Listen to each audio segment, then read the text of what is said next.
Halo teman-teman semua, episode ini merupakan episode pertama yang akan membahas tentang CSS. Sedangkan submateri yang akan saya bahas yaitu tentang selektor, atribut, dan penulisan CSS secara inline, internal, serta eksternal. Untuk lebih jelasnya, mari kita menuju TKP. Sebelum jauh memahami tentang CSS, alangkah baiknya harus kita tahu dulu CSS itu singkatan dari Cascade Style Sheet ya. Sama halnya dengan HTML, CSS juga merupakan bahasa pemrograman markup yang dimana fungsinya bukan menggantikan posisi HTML, tetapi sebagai pendukung atau pelengkap dari dokumen HTML seperti itu ya. Jadi bukan menggantikan posisi HTML, melainkan sebagai pelengkap ya, sebagai opsional dari dokumen HTML seperti itu. Maksud dari dibuatnya CSS yaitu sebagai kontrol yang memudahkan dalam pengeditan dokumen HTML secara efisien ya. Jadi di dalam pembuatan HTML itu kan ada banyak tag ya, ada banyak elemen di sana, yang dimana elemen-elemen itu pada setiap dokumen, dalam setiap dokumen, maka kalau misalnya dalam proses edit, misalnya satu dokumen akan diedit, itu berapa banyak dokumen yang harus diedit, padahal posisinya isi dokumennya itu sama ya, seperti itu. Tag P misalnya standarnya dibutuhkan sana font size-nya 12 misalnya, terus juga tidak garis bawah atau tidak bold ya, seperti itu. Nah, kebetulan nanti ada perubahan mendasar bahwa fontnya akan dirubah menjadi warna biru. Nah, kalau misalnya kita melakukan itu dalam banyak file, sangat-sangat tidak efektif seperti itu.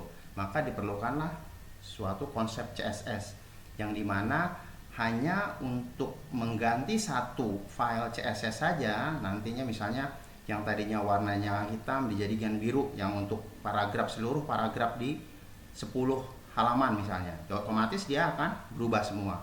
Jadi tidak perlu saya merubahnya satu persatu di setiap dokumen ya. Itu salah satu efisiensi kita menggunakan CSS seperti itu.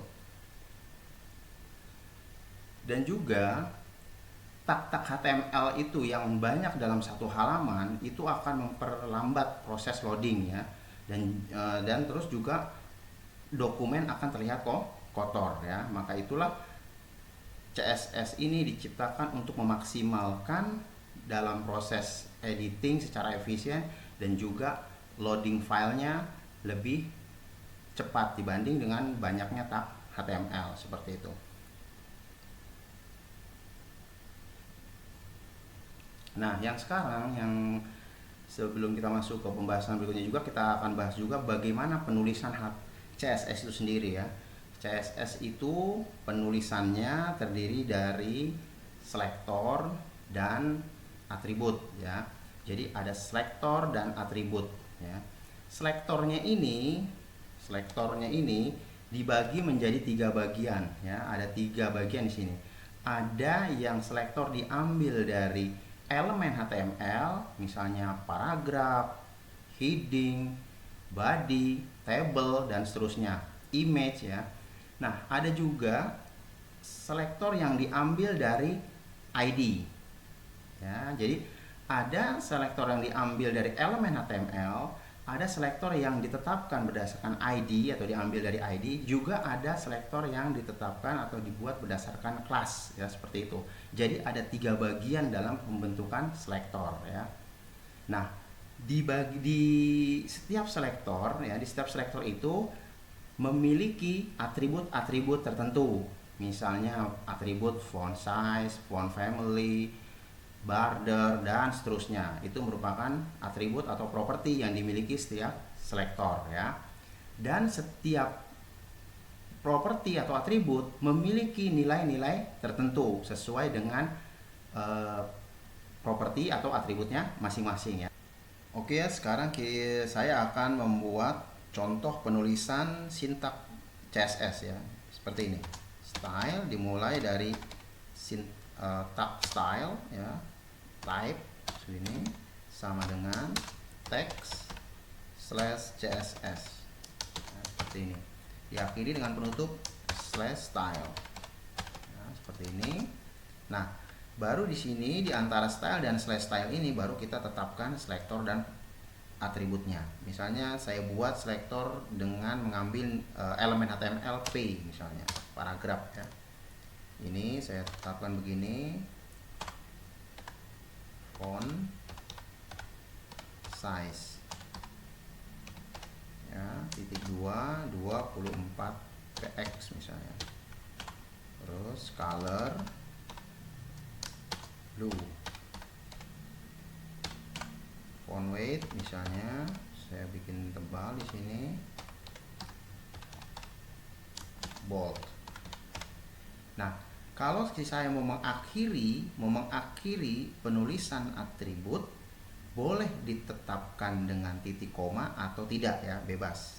Jadi tidak pakai titik koma pun nggak bermasalah. Nah, seperti ini. Nah, ini penulisan yang turun ke bawah. Jadi penulisannya tidak selamanya harus ke bawah seperti ini ya. Bisa saja tuh penulisannya seperti ini. Ini saya buat misalnya contoh saja, misalnya nih H2 misalnya seperti itu.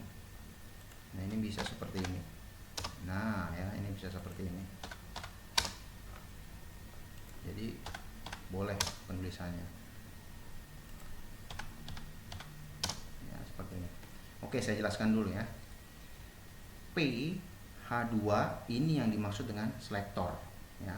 Selektor yang diambil dari elemen HTML ya. Jadi ada selektor yang diambil atau ditetapkan berdasarkan nih elemen HTML P, H2, H1, table ya, body yang saya tadi sebutkan tadi ya.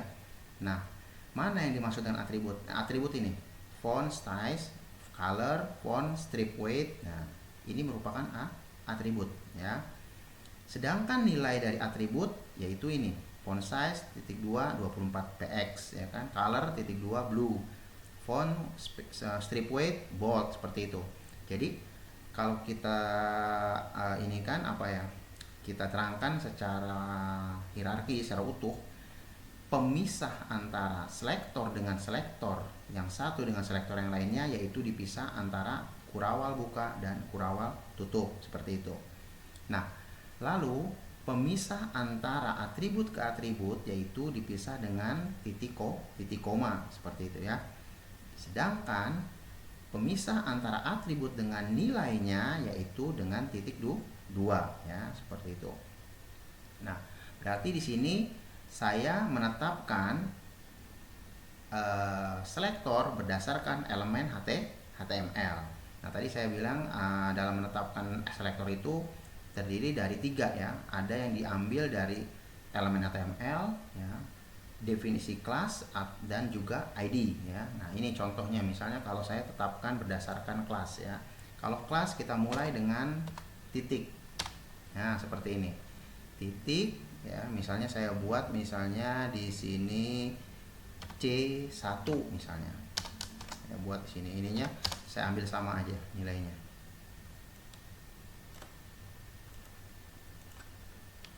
Nah, seperti ini ya, ini C1. Boleh seperti ini atau di bawah sini silahkan, ini nggak masalah ya dalam penulisannya. Nah, sekarang di sininya saya ganti red lah misalnya. Nah, ada beda ya, ininya beda. Nah, terus ini selektor yang diambil berdasarkan kelas, dimulai dengan titik ya.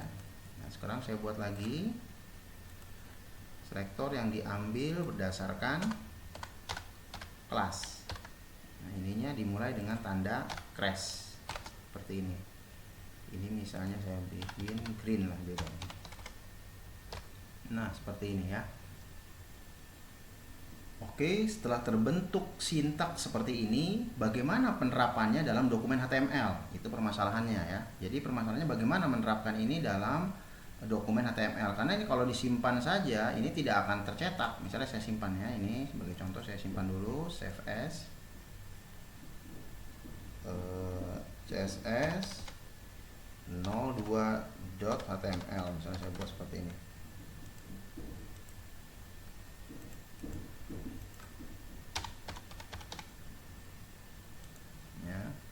sekarang saya jalankan.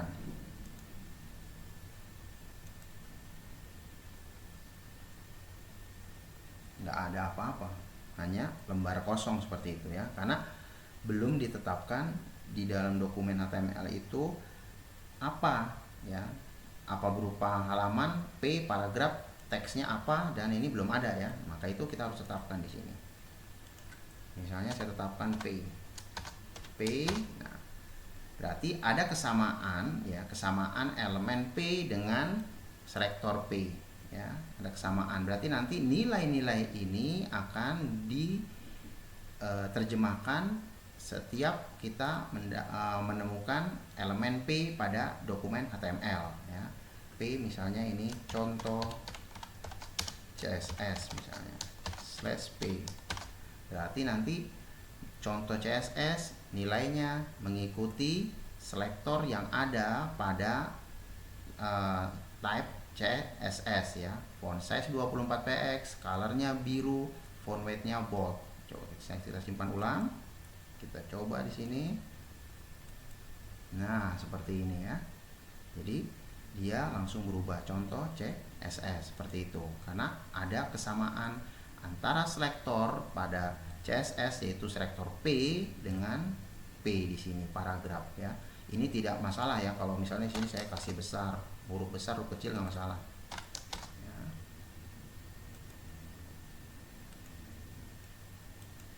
Nah ya, tidak masalah ya, seperti itu. Nah, ini kalau kita menetapkan dari selektor yang diambil dari elemen HTML ya. Bagaimana kalau saya mengambil nilai yang ada pada kelas dan ID ya. Tadi kelas saya dimulai dengan titik, sedangkan ID dimulai dengan crash ya, tanda seperti itu. Misalnya ini hanya singkat saja, nanti penjabarannya akan lebih lengkap pada episode berikutnya ya. Nah, sekarang saya buat begini misalnya div class. Nah, ini yang membedakan. Kalau kelas kita tetapkan di sini kelas ya, sama dengan boleh kutip dua atau tidak, bebas. C1 ya, C1.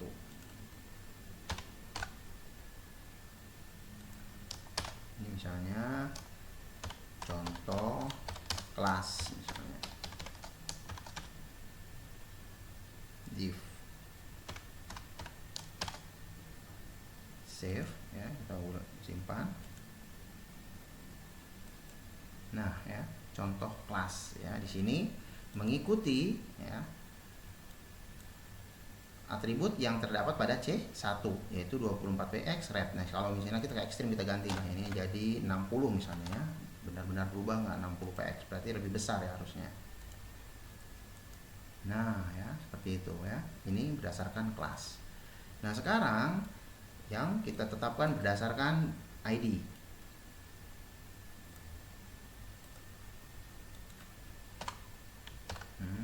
Saya buat di sini ID.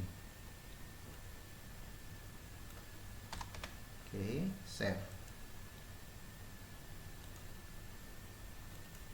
Nah, ya, hijau 24px. Oke, sebelum lanjut ke penulisan CSS ya, saya mau ini dulu terangkan kenapa C1 dan C1 yang ada pada ID dan kelas namanya sama tetapi masih bisa diterapkan ya dengan nama yang sama. Alasannya karena C1 yang diawali dengan dot yaitu untuk kelas ya, sedangkan yang crash itu C1 untuk ID. Walaupun sama tetapi penerapannya berbeda. Satu pada kelas, yang satu pada ID. Itu alasannya ya. Jadi walaupun dia sama nama tetapi penerapannya berbeda. Lain halnya kalau misalnya namanya sama dengan penerapan yang sama, baru tidak bisa. Misalnya C1 di sini buat lagi C1 ininya dot juga seperti ini. Ini nggak bisa ya. Jadi harus salah satu berbeda ya dalam setiap bagian, apakah itu kelas ataupun ID ya, seperti itu. Oke, ini merupakan contoh penulisan CSS bersifat internal ya, atau sering disebut appending ya, seperti itu. Nah, bagaimana ada 3 jenis ya. 3 jenis dalam penulisan CSS, yaitu inline, internal, dan eksternal. Nah, kita satu-satu saya akan kupas ya. Nah, terus apa nanti yang menjadi efisiensi, yang dikatakan efisiensinya dari penulisan CSS ini? Oke, kita kupas satu-satu. Ini kita mulai dulu dari yang internal ya. Ini kategorinya internal. Ya, ini internal.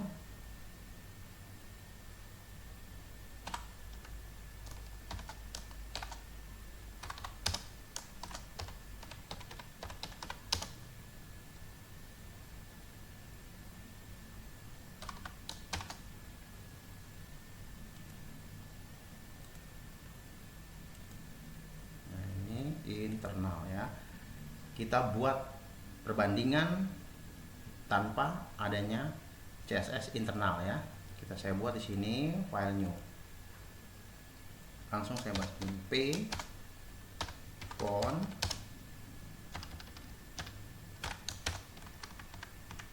color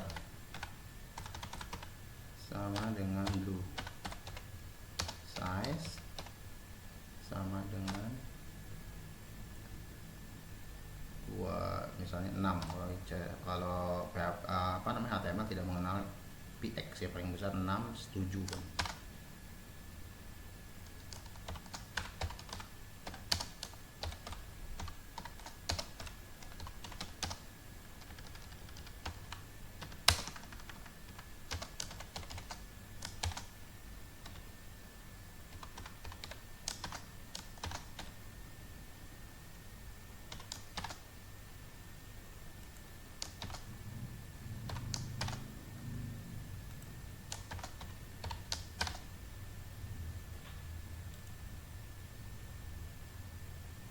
Oke ya, nggak usah saya simpan ya, cuma kita lihat perbedaannya ya.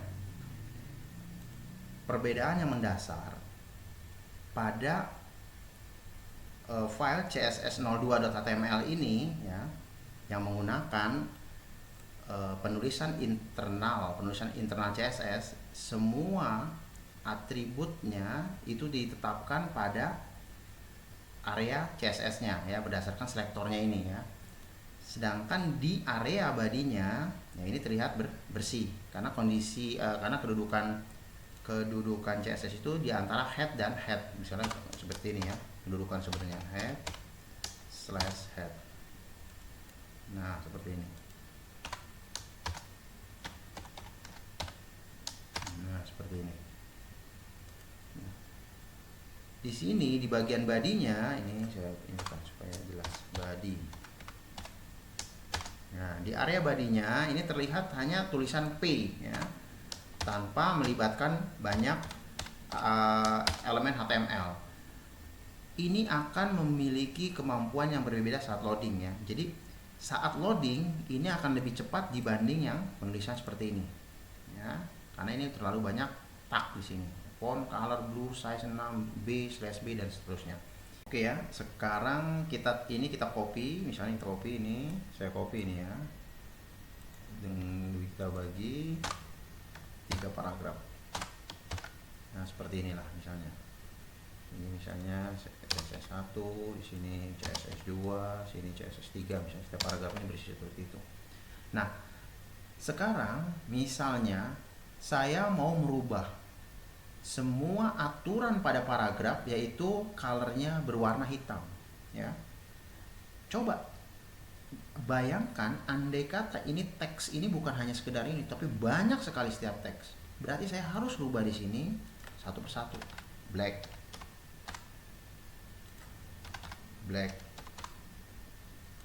Ini juga black.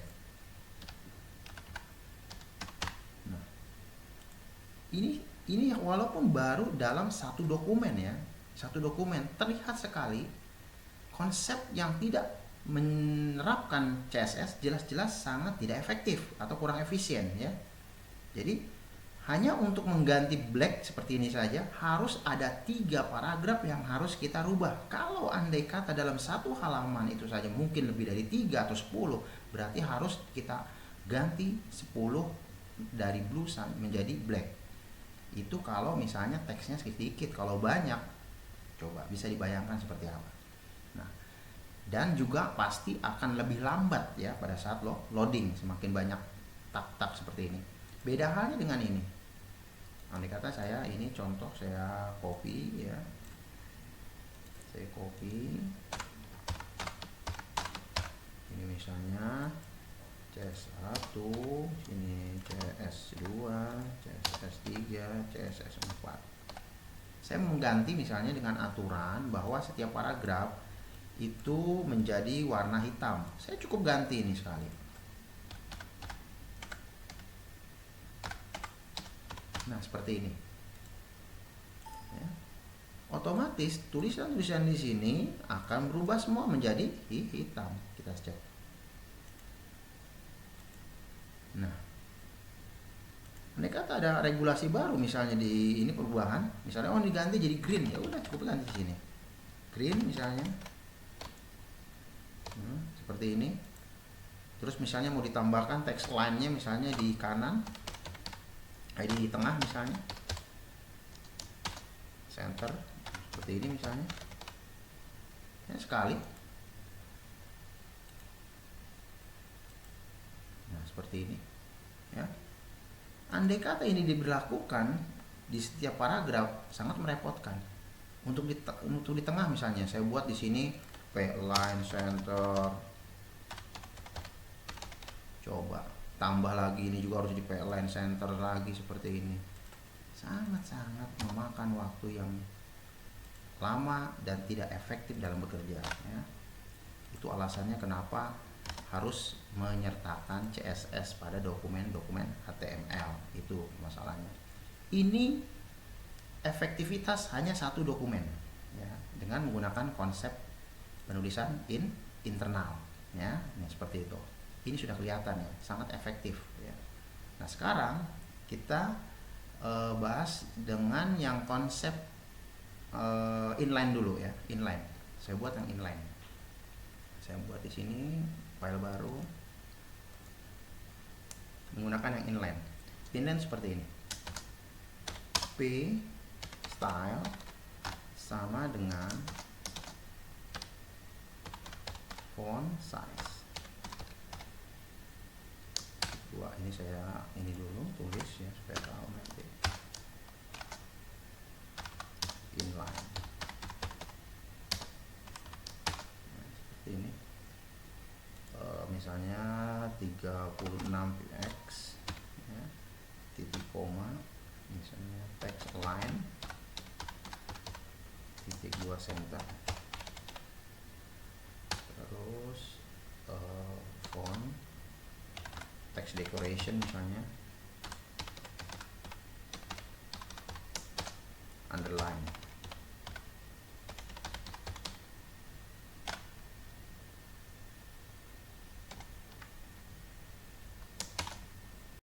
Oke ya, sudah terlihat penulisan sintaknya seperti ini ya. Jadi saya sudah simpan dengan nama css03.html seperti itu. Ya. Kita perhatikan di sini, kalau kita bandingkan dengan yang tanpa menggunakan CSS ya, sama sekali ya, kosong, ini hanya HTML biasa seperti itu. Nah, memang akan tidak begitu terlihat ya perbedaan yang signifikan, tapi minimal ini masih lebih efektif dibanding ini. Apa yang membuat efektif? Coba perhatikan di sini. Pada penulisan style font size 36px ini satu rangkaian di area P ya, sedangkan yang ini antara P font B, nah ini berbeda posisi. Yang font di luar P. Nah, kalau misalnya kita lihat seperti ini dokumen masih terlihat kotor ya, karena terlalu banyaknya tag dan elemen HTML yang ada di sini. Ini baru hanya font color black size 6. Misalnya kalau ditambah lagi B, tambah lagi yang lain atau segala macam, nah ini akan lebih kotor lagi ya kan. Ini saja masih dianggap kurang efektif. Walaupun mungkin antara kecepatan loadingnya antara yang menggunakan inline ya dengan yang tanpa menggunakan CSS ya, itu hampir sama kalau seperti ini. Tapi minimal mengurangi tingkat kekotoran dokumen seperti itu ya. Ini kita coba kita jalankan.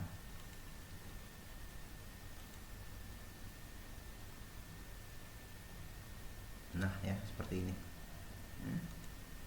Jadi misalnya kita rubah di sininya PT poin lebih besar daripada PX ya, yang berubah. Di sininya misalnya ya udah gini aja. Ini juga udah berubah. Nah ya, berubah ya.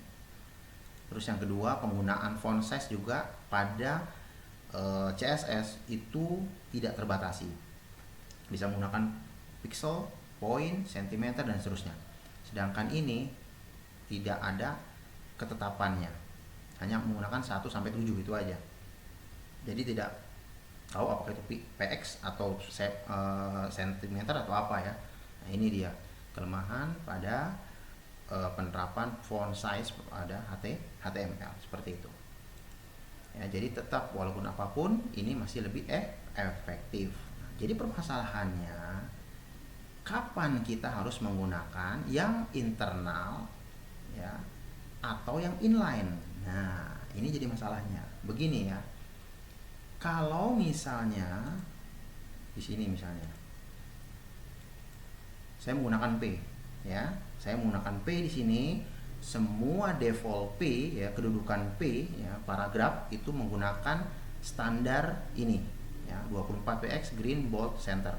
Nah misalnya salah satu paragraf saya ingin berbeda dengan paragraf yang lainnya. Nah, ini masih lebih baik dibanding kita menggunakan tag HTML. Maka di sini yang contoh CSS 4 ini saya ganti misalnya menggunakan yang inline style. Nah, ini adalah penggunaan inline itu ada bisa dilakukan di kondisi tertentu, maksud saya seperti itu. Nah, ini misalnya menggunakan konsep yang ini sama ya. Di sininya font saya ubah macam, cuma nanti yang beda mungkin warnanya misalnya ya, saya rubah jadi warna biru misalnya.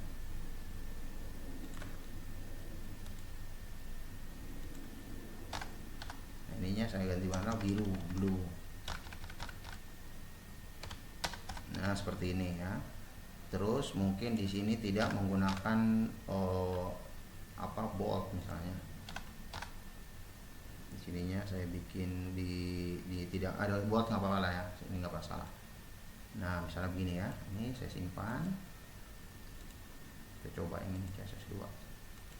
Nah ya, jadi penerapan inline itu ada kegunaannya di kondisi-kondisi tertentu, tapi saya menyarankan ini tidak dilakukan secara berkontinu, itu tidak dilakukan, saya tidak sarankan. Tapi kalau untuk kondisi tertentu boleh ya. Yang saya sarankan yaitu penulisan secara internal dan yang satunya nanti eksternal. Oke, pembahasan terakhir dari episode kali ini yaitu penulisan CSS berdasarkan eksternal ya, eksternal. Nah, penulisan CSS berdasarkan eksternal yaitu kita harus membuat file dengan extension atau format CSS ya, terpisah dari HTML-nya seperti itu. Tapi nanti ditetapkan berdasarkan link rel ya, seperti itu, href seperti ya. Oke, sekarang saya buat dulu file baru di sini. Kita buat file CSS-nya ya. Saya buat begini langsung. Nah, ini tanpa menggunakan style ya, langsung saja begini. Misalnya, ginilah yang ini aja, body misalnya, body bg color, background color, background color titik 2 misalnya yellow. Oke, sekarang terus misalnya text indent menjorok masuk ke berapa misalnya ya. Misalnya saya masukkan 15 pt atau misalnya kita masukkan 25 lah ya, 25 poin seperti itu. Terus saya buat lagi di sini font family titik 2 Arial misalnya seperti itu. Oke, ini dulu kita tutup di sini ya, kita simpan di sini. simpan dengan nama CSS ya. Misalnya saya buat folder baru di sini ya. Di sini saya buat folder baru CSS, biasanya seperti itu. Nah, di sini untuk menyimpan file-file CSS di sini. Oke, saya buat di sini style.css ya, seperti ini. Oke ya. Nah, sekarang saya buat file di sini new. Nah, untuk menetapkan nilai ini ya pada file dokumen HTML yang ini, kita tetapkan seperti ini di antara head dan slash head ya.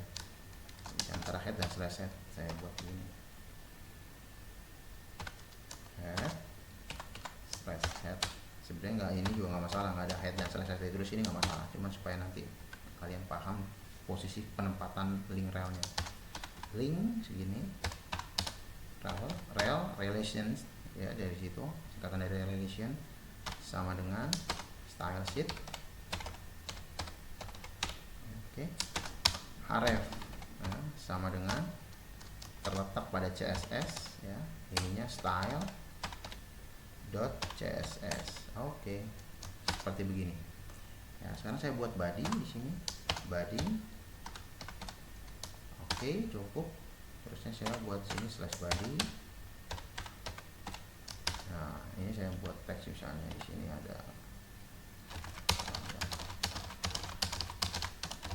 Oke. Nah, seperti ini. Ini saya simpan dengan HTML.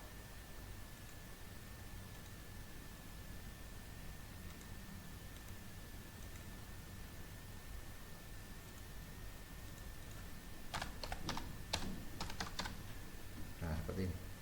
Nah, sekarang yang jadi permasalahan, yang jadi pertanyaan, mana yang kita terapkan di sini? Oh, ini kurang kutip 2 ya. Oke. Mana yang akan kita jalankan? Yang file CSS atau yang HTML ya? Yang dijalankan yaitu yang file HTML ya. Kalau ini dijalankan nggak akan ada apa-apa ini. Ini saya jalankan misalnya ini.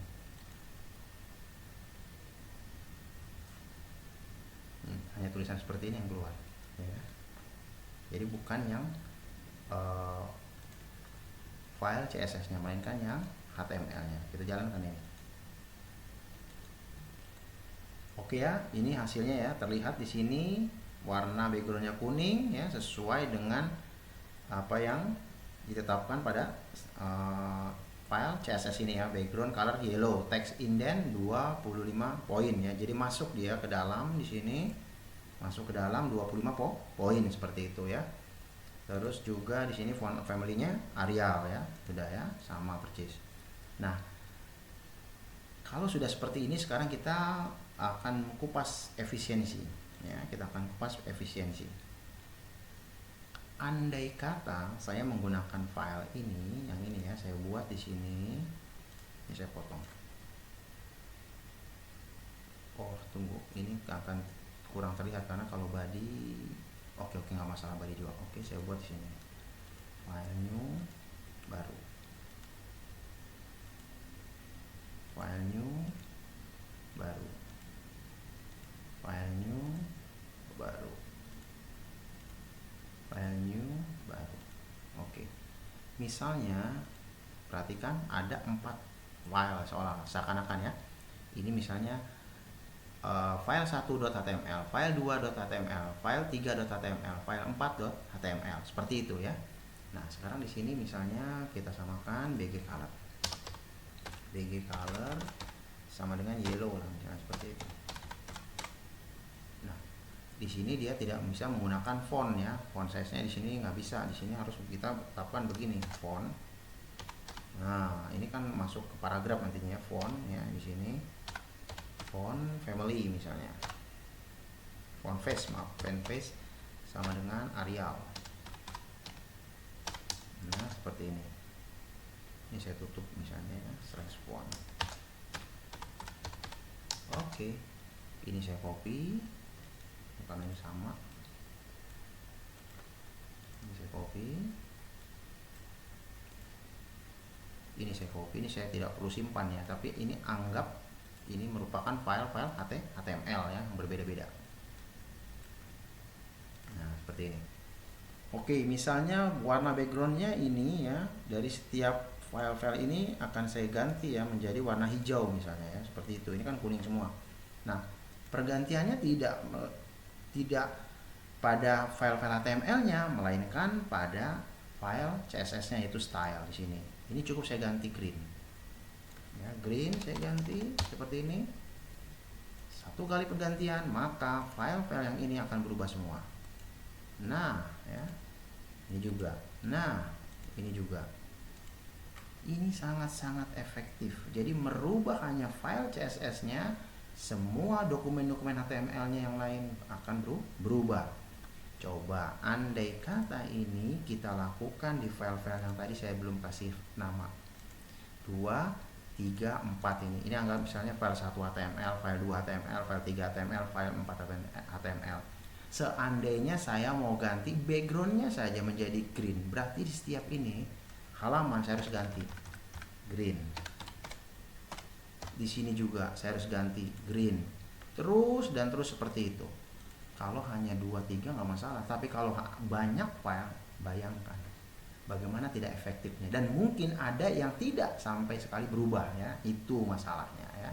Jadi sekarang sudah jelas, efektivitas dalam CSS itu sangat-sangat besar dan penting seperti itu ya. Itulah sebabnya kenapa CSS dibutuhkan sebagai pelengkap ya dokumen HTML.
Tunggu episode berikutnya. Jika video ini dirasa bermanfaat, silahkan di-share. Dan bila ada kata yang salah, mohon dimaafkan. Terima kasih.